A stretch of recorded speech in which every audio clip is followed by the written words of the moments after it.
السلام عليكم ورحمة الله وبركاته. ازيكم يا حبايبي؟ عاملين ايه؟ يا رب تكونوا بخير وبصحة وبعافية. صلوا على الحبيب. اللهم صل وسلم وبارك على سيدنا محمد وعلى آله وصحبه وسلم. حبيبي يا رسول الله، عليك أفضل الصلاة والسلام. النهارده هنعمل فرخة محشية طريقة حلوة، طريقة خفيفة وبسيطة، أي حد ممكن يعملها. هنعملها ونعمل معاها شوية خضار عبارة عن ايه؟ جزر وبطاطس وبصلية كده مقطعها جوليان زي ما انتم شايفين كده. هنتبل الخضار ملح وفلفل، مش اكتر من كده اهو زي ما انتم شايفين كده. ماشي. معايا 3 بصلات كبار قطعتهم كده على ايدي بلدي، ومعايا زبده، معايا كوبايه رز غسلتها ما نقعتهاش، دي كوبايه رز، ومعايا زبده، ملح وفلفل وخلطه البهارات، مش اكتر من كده. ماشي. الطاسه بس تنشف شويه وهقول لكم هنعمل ايه.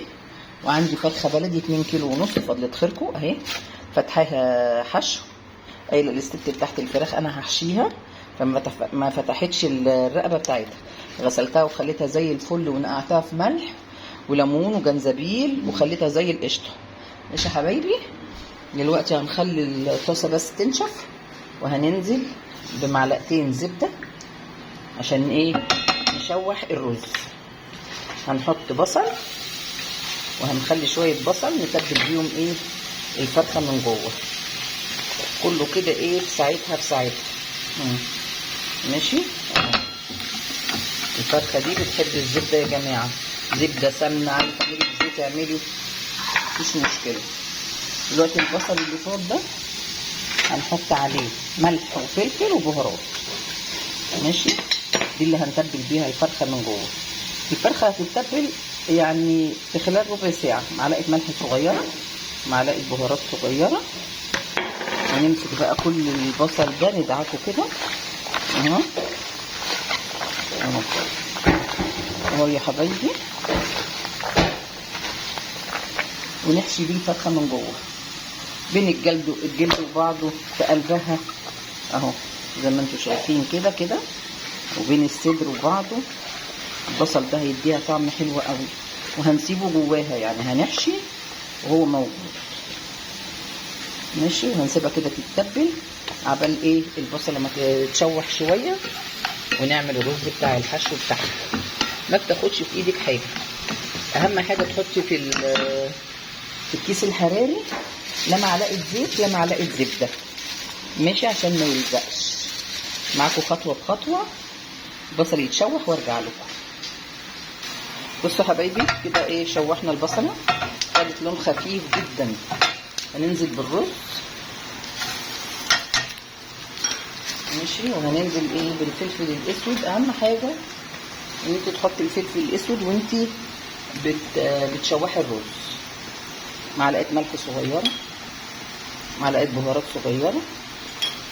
تشوحي بقى على نار هاديه، تحط لها نص كوبايه ميه عشان الرز ايه؟ يستوي نص سوا اكنه للحمام، يعني ممكن تحشي بيه حمام. الوصفه دي تنفع للحمام كمان. ماشي. بشوحه شويه وبحط له نص كوبايه ميه واوطي عليه زي الشمعه واغطيه بغطا حله اهو. وهنا الفرخه تبلتها زي ما قلت لكم بالبصل اهو، حشيتها بصل وهحشي عليها. هنا حطيت معلقه زبده كبيره في الكيس الحراري، وهعوص الفرخه من بره معلقه كاتشب. ماشي يا حبايبي. بس لما الرز يستوي. ومولعه الفرن على فكره عشان يسخن، عشان الفرخه تشتغل على طول. يعني الفرن مولعاه اهو قبلها بربع ساعه او بتلت ساعه كمان. ماشي. هنحط نص كوبايه ميه،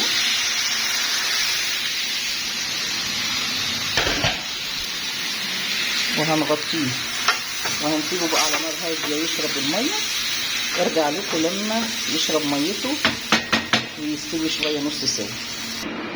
قبل ما نحط الفرخه هنحط الخضار. ماشي يا حبايبي. بسم الله ما شاء الله على ام يوسف، بتعمل لكم كل حاجه حلوه وانتوا بتستخسروا فيا لايك. اقول لكم ايه بس؟ الله يصلح حالكم، ربنا يصلح حالكم اهو.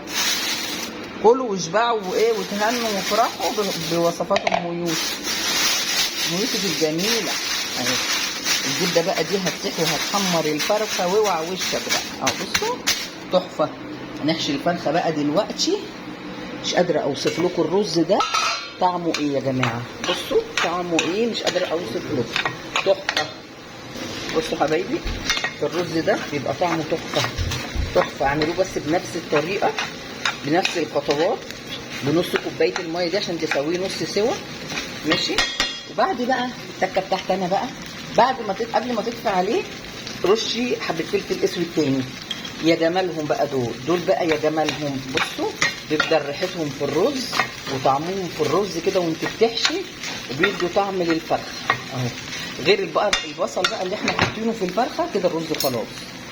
غير البصل بقى اللي احنا حاطينه في الفرخه خيال يا جماعه خيال. هاخد بالمعلقه كده عشان لسه الرز سخن واحشي الجناب واحشي الحصاله. بصي كل حته في الفرخه هحشيها اهي. بصوا اهو. وتحشي الجناب من هنا اهو. بصوا انا مفرغاها كمان من الجنب اهو. بصوا حبايبي اهو بالجناب كده تحشي من الجناب اهو.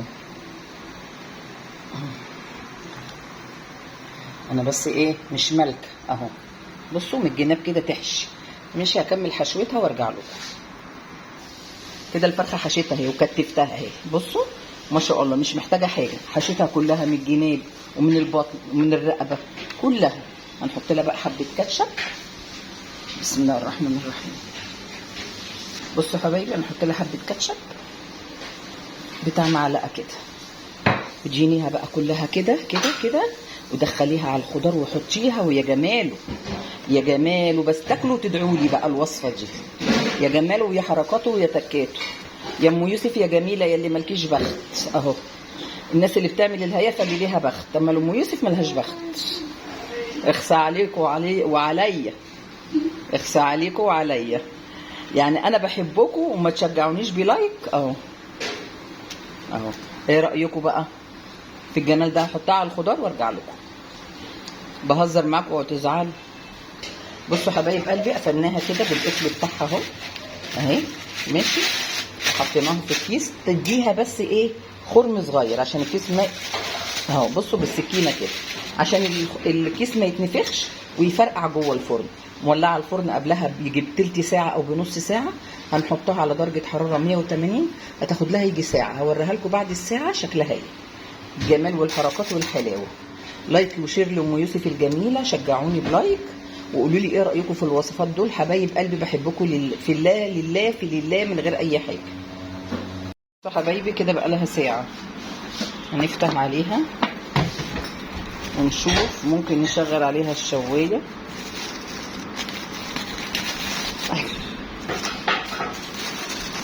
ما شاء الله الريحه خيال يا جماعه. بس هي فرقعت من قدام اهي. بصوا استوت فزقت من بعضها اهي. بصوا اهي.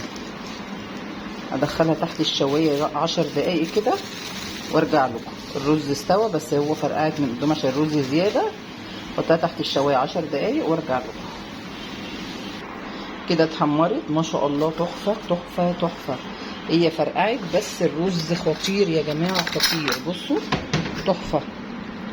بصوا مستوي وجميل وطري. تحفه.